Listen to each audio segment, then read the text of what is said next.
1 Corintios 3:11. Los que encontraron pueden decir amén.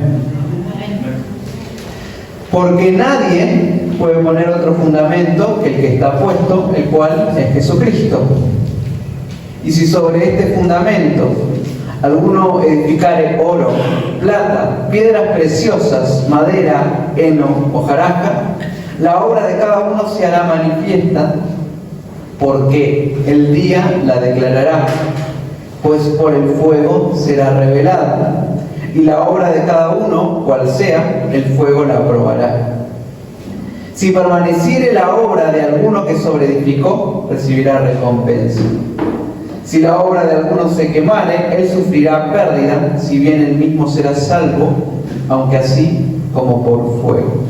Amén a la palabra de Dios. Vamos a orar al Señor por esta palabra. Señor, te pido que esta palabra sea de bendición para nuestras vidas. Señor, te pido que sea de bendición para la iglesia, para mi vida. Señor, te pido que nos estés hablando a través de ella.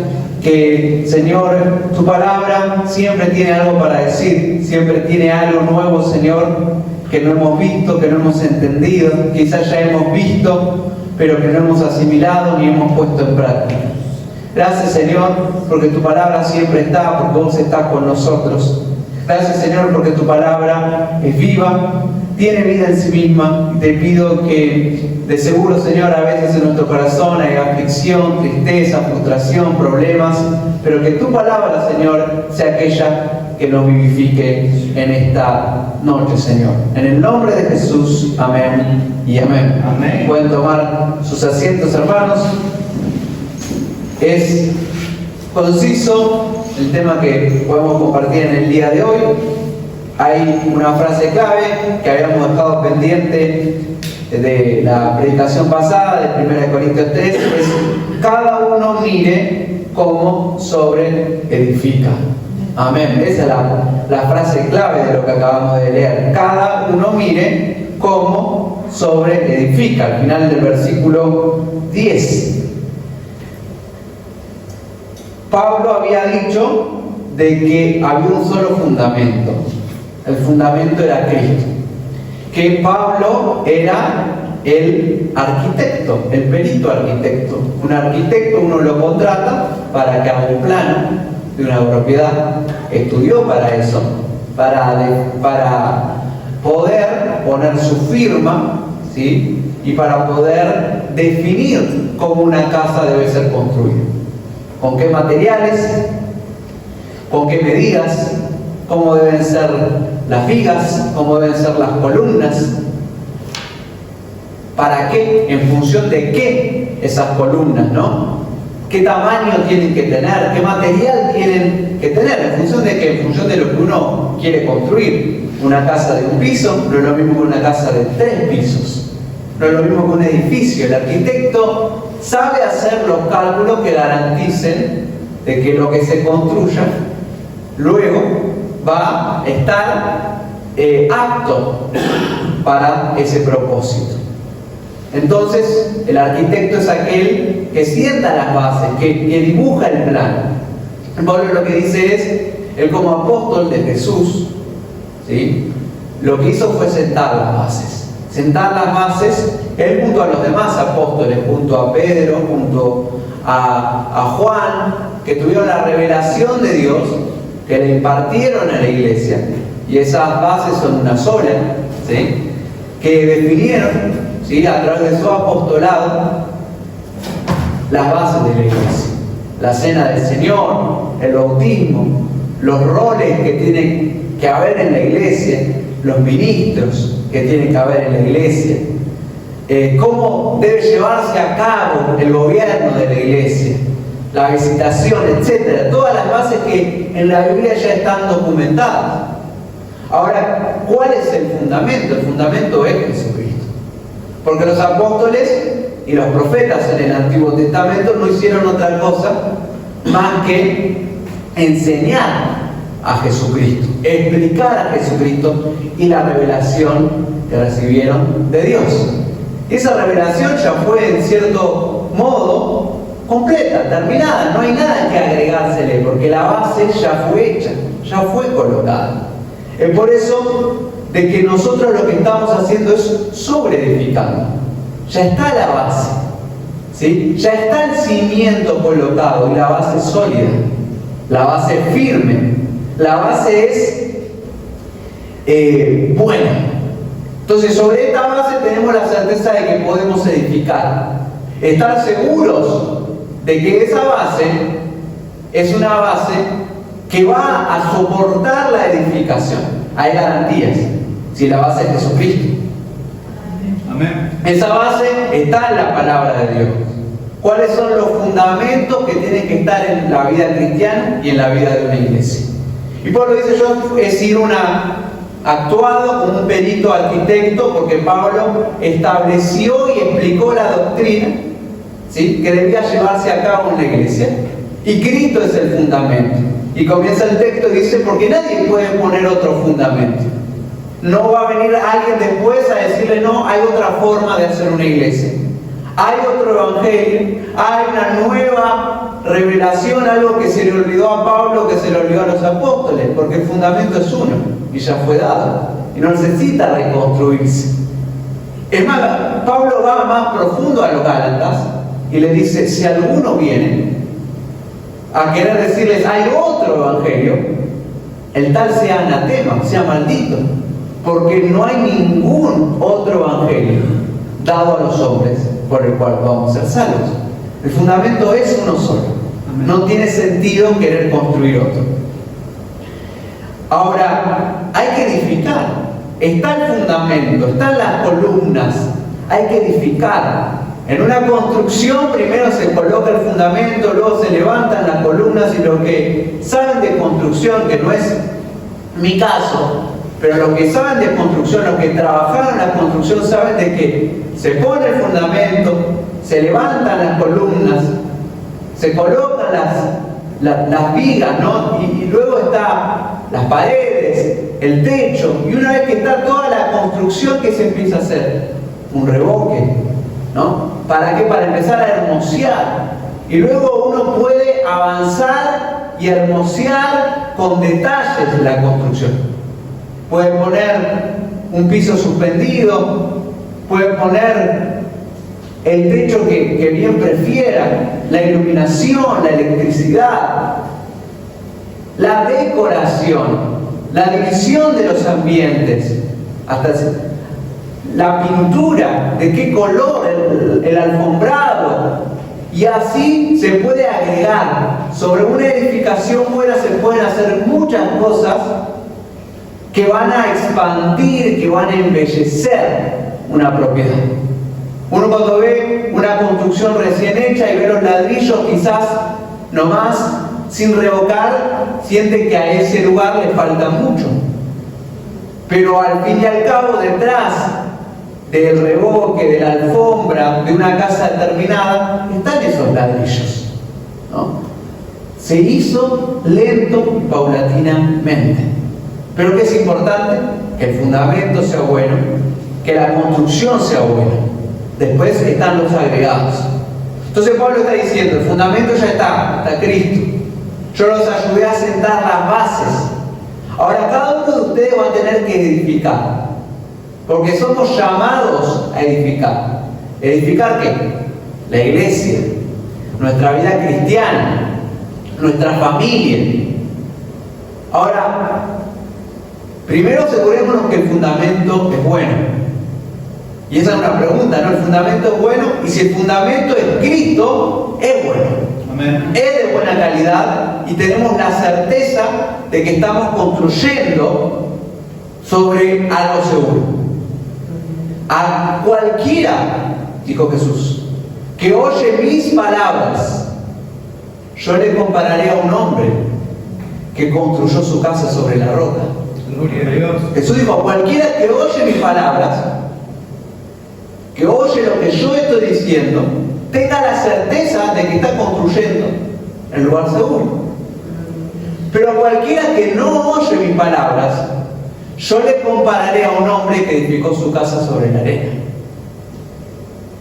¿Qué pasa luego? Vinieron lluvias, vientos, y la casa sobre la arena se cayó, pero la casa sobre la roca se mantuvo firme. ¿Sobre qué estamos construyendo? Si el fundamento no es Cristo, ya no hay garantía alguna de que lo que fuese que estemos construyendo se sostenga. Pero si el fundamento es Cristo, estamos tranquilos de que va a sostenerse. Amén. Ahora, el fundamento es sólido. Las bases doctrinales son sólidas. Hay un conocimiento de Dios adecuado, basado en la palabra y en lo que Dios nos ha enseñado. Y en la confianza en Dios. Ahora hay que edificar. Y Pablo dice, al final del versículo 10, cada uno mire cómo sobreedifica. ¿Usted sabía que hay diferentes formas de edificar? Porque eso es lo que el texto nos dice. Y particularmente Pablo usa la metáfora de la construcción porque sabe bien de que es una idea cercana. Pasó mucho tiempo y sigue siendo una idea cercana a nosotros. Porque cuando uno va a edificar una casa, cuenta con un rango amplio de materiales para elegir. Sea lo que fuere que esté construyendo. Uno va a buscar aberturas y hay diferentes rangos de precios y la calidad de los materiales. Y va a encontrar diferentes presupuestos. 100, 200, 300, 500. Y uno tiene un presupuesto que manejar y dice, no, yo puedo elegir esto. Y a veces uno va a elegir algo de buena calidad con la certeza de que va a ser duradero. Porque conoce la marca, porque conoce que el material es bueno. A veces el presupuesto es acotado y dice, voy por esto, si bien sé que no es bueno, porque es lo que puedo comprar, después pondré algo mejor. Y hay gente que puede hacer lujo de elegir lo mejor de lo mejor. Esa calidad o ese material premium que está fuera del alcance de la mayoría. Que puede poner detalles de calidad en la construcción. Pero todos somos conscientes de que no es lo mismo elegir lo más barato, que en general, no siempre, es lo de peor calidad, a lo de mejor calidad. No es lo mismo. Quizá hoy no se ven las diferencias. Quizá hoy es lo mismo. Y me salió la mitad. Pero a largo plazo se va a evidenciar si se eligió un buen material o un mal material. Se va a hacer evidente. Porque las puertas se van a oxidar, porque la humedad va a ingresar, porque el material se va a empezar a desgastar, porque la pintura se va a notar al primer roce que no era de buena calidad. Y si usted le pasó eso, sabe de lo que estoy hablando. Y Pablo habla de eso. Vos cuando edificás, podés edificar con buena calidad y con una buena mano de obra. O lo podés hacer así nomás. Pero eso a lo largo del tiempo será evidente. Pablo dice entonces, aquí en nuestro texto, en el versículo 12, y si sobre este fundamento, el fundamento es Cristo, partimos de la base de que el fundamento es Cristo, que es la verdad, la palabra de Dios. Ya si no tiene un buen fundamento, ya si no es Cristo, estamos hablando de una iglesia falsa. Estamos hablando de algo que de seguro la primera tormenta que viene no va a prevalecer. Pero acá estamos hablando dentro de un rango donde el fundamento es Cristo, donde partimos de una buena base, pero dentro de esa buena base va a haber un grupo de personas, de iglesias, de familias, que elijan materiales de mejor calidad espiritual que otros. Y eso va a tener consecuencias a largo plazo. Dice el versículo, que alguno edificare oro, plata, piedras preciosas. Ese es un primer rango de calidad. Algunos eligieron la mejor calidad: oro, plata, piedras preciosas. No estamos hablando de algo barato, de algo económico. Estamos hablando de lo mejor de lo mejor. La mejor calidad. Por otro lado, otros eligieron trabajar con madera, heno y hojarasca. Parece que es una diferencia abismal. Material premium, material de primera calidad, oro, plata y piedras preciosas, y un material de muy baja calidad, madera, heno y hojarasca. Un buen fundamento, pero a la hora de sobreedificar se eligen materiales de buena o de mala calidad. Ahora, la obra de uno se hará manifiesta. Lo que está intentando decir en otras palabras es lo que decíamos, lo que ya a esta altura parece claro, es: va a pasar el tiempo y se va a evidenciar la calidad de los materiales. Se va a observar si el material era bueno o era malo, si el material era duradero o no era duradero, si el material era corruptible o incorruptible. ¿Y cómo se va a evidenciar? El día la declarará, el tiempo lo va a declarar, y más que el tiempo, el juicio de Dios lo va a declarar. Porque Dios, en el día del juicio, va a pasar la obra de nuestras manos, de nuestro servicio, por el fuego. Y todos los que estamos acá sabemos de que la madera no tolera el fuego, se destruye. El heno y la hojarasca no tolera el fuego, se destruye, no queda nada. Pero el oro, la plata y las piedras preciosas sí toleran el fuego, porque son calidades, materiales y metales de buena calidad.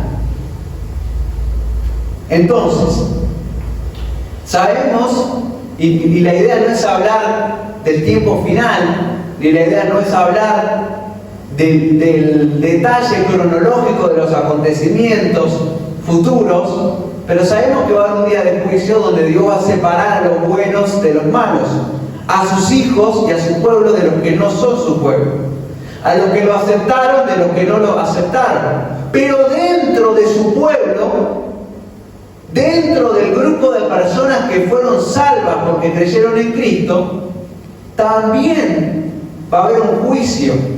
Y ese juicio no va a ser para salvación o perdición. Ese grupo de personas ya está salvo, pero se va a evaluar la calidad del servicio de los cristianos. Amén. ¿Con qué materiales construiste y edificaste? ¿Con qué calidad serviste a Dios? Y hacemos énfasis, no es aquí la salvación la que está en juego, porque la salvación es creí en Cristo o no creí en Cristo.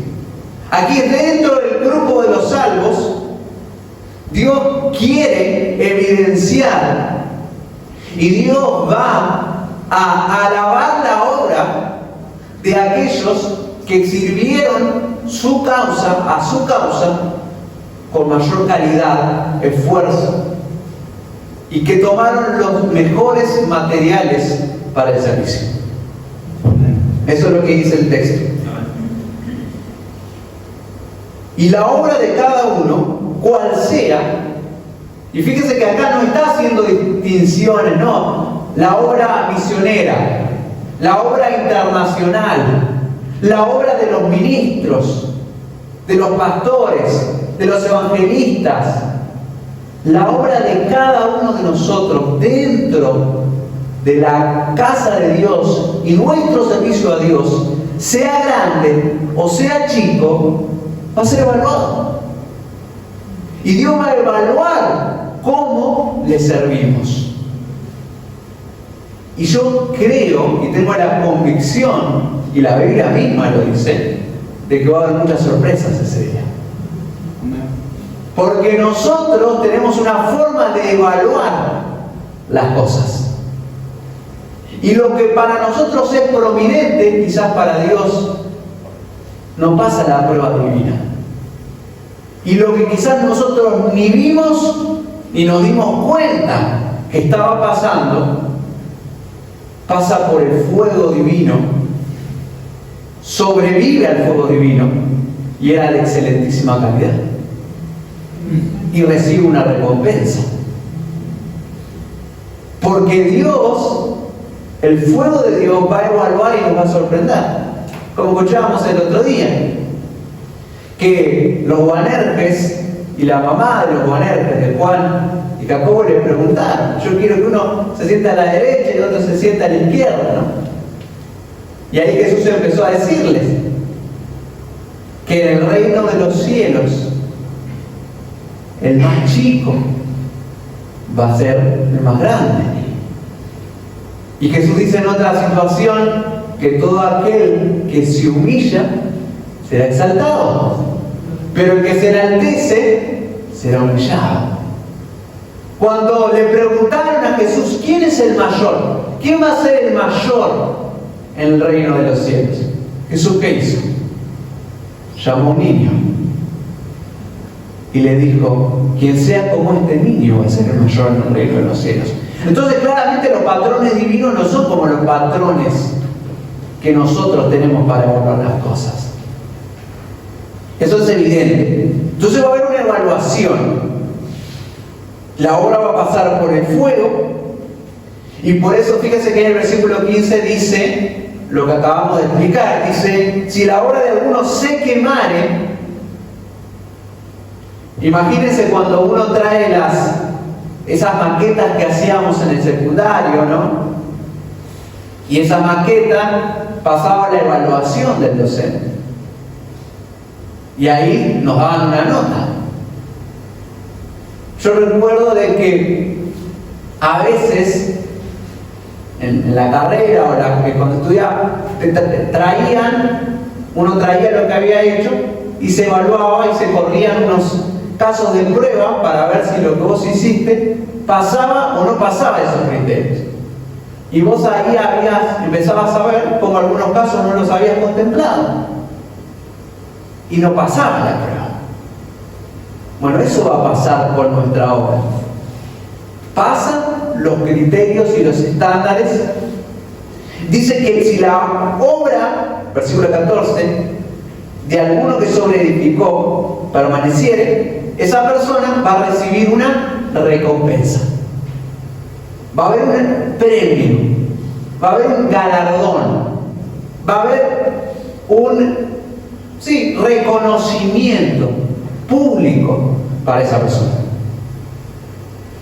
Entonces, dentro del grupo que es salvo, hay algunos, no todos, que van a recibir recompensa.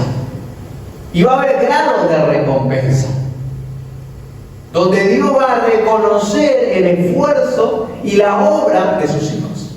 Eso es lo que la Biblia enseña. Y la Biblia dice que si la obra de alguno se quemare, esa persona igual va a ser salva. Él sufrirá pérdida, si bien él mismo será salvo, aunque así como por fuego. Esa persona es salva, pero no hay recompensa, porque al momento de construir, no construyó con buena calidad. Entonces, dicho esto, hay dos tipos de materiales: materiales de buena calidad y materiales de mala calidad. La calidad de los materiales se evidencia con el tiempo, y esto lo observamos en el día a día.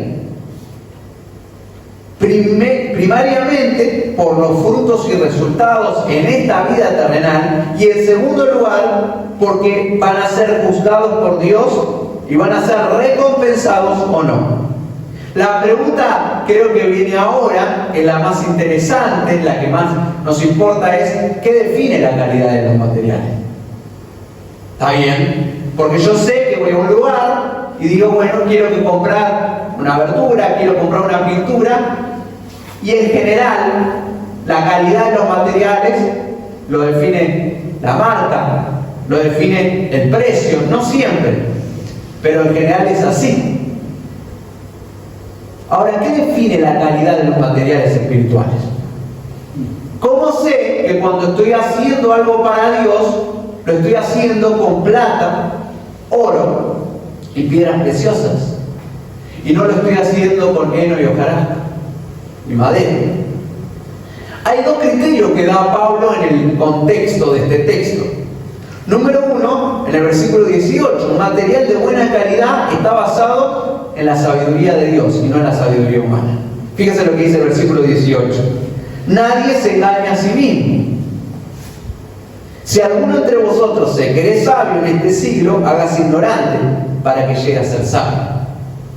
Porque tenemos que sacar la respuesta de qué es buena calidad y mala calidad en el contexto de lo que Pablo está diciendo. Porque puedo sacar muchas conclusiones yo leyendo este texto, pero Pablo está hablando y luego conecta las ideas y habla de lo que es sabio por la sabiduría de Dios y lo que es sabio por la sabiduría humana. Quiere decir que cuando en la casa de Dios, cuando la iglesia y cuando el servicio se hacen cosas con la sabiduría humana, esas cosas no van a pasar el juicio de Dios. Porque si vos te crees sabio, te conviene hoy, si yo me creo sabio, me conviene hoy hacerme ignorante a los ojos de los hombres y dejarme dominar por la sabiduría de Dios. Porque tengamos por seguro que lo que hagamos con nuestra sabiduría y con nuestro intelecto no pasa la prueba de fuego divino. En segundo lugar, en el versículo 21, así que ninguno se gloríe en los hombres, dice Pablo. Un material de buena calidad no da gloria al hombre, da gloria a Dios. Aleluya. Y ahí es cuando mucha obra no pasa la prueba de fuego divina. Porque hay mucha obra, hay mucho servicio que se hace para la gloria del hombre. Cuando yo hago algo para mi propio reconocimiento, esa obra no pasa la prueba divina. Eso es madera, heno y hojarasca. Amén. Cuando oréis, dice Jesús, no hagáis como los fariseos, que ellos oran en público. O cuando ayunéis también lo menciona. ¿Qué hacían los fariseos? Todo el mundo veía que ellos estaban orando y que ellos estaban ayunando. Lo hacían evidente para que digan, mirá cómo está orando y cómo está ayunando. Porque ellos, dice Jesús, ya tienen su recompensa. Porque si vos hiciste algo para tu propia gloria y recibiste tu propia gloria, tu propio reconocimiento de los hombres, no esperes tener el reconocimiento del cielo. La pregunta es, ¿qué queremos? ¿El reconocimiento humano o el reconocimiento de Dios? El reconocimiento de Dios. Cada uno de nosotros, ahí el texto dice, recibirá una alabanza de parte de Dios, dice la Biblia. Un reconocimiento, una felicitación de parte de Dios. Entonces, la calidad de los materiales lo definen dos cosas. Cuando hago algo para Dios, ¿por qué lo hago? Si lo hago con mi sabiduría, estoy construyendo con materiales de mala calidad. Porque la sabiduría humana es un material de mala calidad. Y si lo hago para mi gloria, para mi ego, tampoco pasa la prueba divina. Entonces va a haber muchos que predicaron, que hablaron, que cantaron, que hicieron ministerios grandes, eventos, que llevaron el Evangelio. Es decir, ¿por qué no recibieron un reconocimiento de parte de Dios? Porque quizás estaban buscando su propio reconocimiento aquí en la tierra. Porque la intención de su corazón no era pura. Cuando uno hace algo y lo hace para la gloria de Dios, quizás no fue tan perceptible. En esto lo digo piense usted en cuántas personas que oran en secreto, que no las ve nadie, que hacen una donación en secreto, que no la ve nadie, que nunca dijeron, que nunca trascendió, pero Dios lo vio. Amén. Y Dios vio esa intención y que el fin no era el reconocimiento propio y la felicitación de parte de los hombres, sino era darle la gloria a Dios. Cuando uno viene a hacer lo que fuera delante de Dios, sea grande, sea chico, sea vistoso, sea poco vistoso, sea notorio, sea poco notorio, Dios sabe el esfuerzo que nosotros pusimos para hacer lo que hicimos y la intención que hubo detrás de ese esfuerzo. Edificar es una tarea laboriosa, no es algo fácil, no es algo sencillo. No te preocupes por la calidad de los materiales, porque como decía, cuando uno va a construir su propia casa o lo que fuere, o cuando uno va a hacer una reparación, una refacción, cuenta con un presupuesto. Pero en términos espirituales no hay un presupuesto limitado. Dice Santiago, si alguno tiene falta de sabiduría, pídasela a Dios. Entonces hay un presupuesto abultado. Pedid y se os dará. Amén. Buscad y hallaréis. Llamad y se os abrirá. No canséis de hacer el bien. Si nosotros queremos hacer algo para Dios de buena calidad, no hay un presupuesto limitado. Se puede elegir el material de mejor calidad. ¿Y cuál es esa mejor calidad? Dios te va a dar de lo mejor para que hagas algo para su gloria. Si tu intención es hacer algo para su gloria, te va a dar los materiales de buena calidad. Te va a dar la sabiduría, te va a dar la capacidad, te va a dar el dinero si requiere dinero. Te va a dar lo que necesitas para que su gloria sea manifestada. Entonces, no te preocupes por el presupuesto, porque Dios lo va a proveer.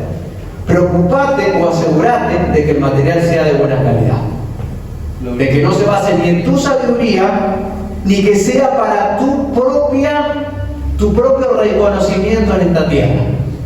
Quizás algo que hagas en esta tierra no lo vea nadie, pero Dios lo está viendo, y eso es lo importante. Dice que recibirá recompensa. Quiero leer unos textos muy rápido. Mateo 25, 21. Ya lo conoce, es la parábola de los talentos. El versículo 21 y el versículo 23. ¿Qué hace el Señor a aquellos que administraron bien sus talentos? Los felicitan. Amén. Bien, siervo fiel. Bien, buen siervo fiel. En lo poco fuiste fiel, en lo mucho te pondré. ¿Hay una recompensa o no hay una recompensa? Amén. Filipenses 3, 13 al 14. Que dice Pablo en Filipenses 3, 13 al 14. Hermanos, yo mismo no pretendo haberlo ya alcanzado, pero una cosa hago, olvidando ciertamente lo que queda atrás y extendiéndome a lo que está delante, prosigo a la meta, al premio del supremo llamamiento. ¿Qué quiere decir? Que hay un premio de parte de Dios. Segunda de Timoteo capítulo 4, versículo 7 y 8. He peleado la buena batalla, he acabado la carrera, he guardado la fe. Por lo demás me está guardada la corona de justicia, la cual me dará el Señor, juez justo en aquel día. Y no solo a mí, dice Pablo, no era porque Pablo era un apóstol y fue quizás el teólogo más grande que existió y uno de los grandes referentes del cristianismo, sino también a todos los que aman su venida. Hay una corona, hay una recompensa. Santiago 1:12, para ver de que no es este el único texto que habla de que Dios va a recompensar la obra que hemos hecho. Bienaventurado el varón que soporta la tentación, porque cuando haya resistido la prueba, recibirá la corona de vida que Dios ha prometido a los que le aman. Nuevamente usa la metáfora, la idea de una corona. Primera de Pedro, capítulo 5, versículo 4. Primera de Pedro 5:4 dice: y cuando aparezca el príncipe de los pastores, vosotros recibiréis la corona incorruptible de gloria. Y fíjense cuál es la promesa, quizás una de las últimas, si no la última promesa de la Biblia. Apocalipsis 22, versículo 12. He aquí yo vengo pronto y mi galardón conmigo. Porque viene Cristo y viene con una recompensa, con un premio. Va a haber, por decirlo así, una ceremonia de premiación en aquel día. Pero en esa ceremonia de premiación, ¿qué se va a premiar? Se va a premiar la obra de buena calidad. La obra que no se hizo con sabiduría humana y que no se hizo para gloria humana, sino que se hizo espiritualmente, basado en la sabiduría de Dios y para la gloria de Dios. Y parecen dos cosas muy chiquitas, pero no es poca cosa. Yo creo que esos dos filtros ya filtran muchos servicios que se hacen, porque se hace para la gloria humana y basado en el pensamiento humano. Para que ese día haya una recompensa, tiene que haber un pensamiento espiritual con un propósito espiritual. Pensaba en esto para concluir y le dejo esta imagen. Es importante hacer cosas para Dios en primer lugar. Amén.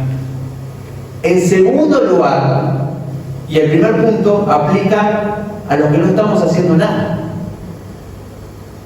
Cada uno mire cómo sobreedifica. Yo no estoy edificando, dice uno. Quizás lo que estés haciendo sea chiquito a los ojos de los hombres, pero hay que hacer algo. Hay que hacer algo, hay que servir a Dios, hay que poner manos a la obra.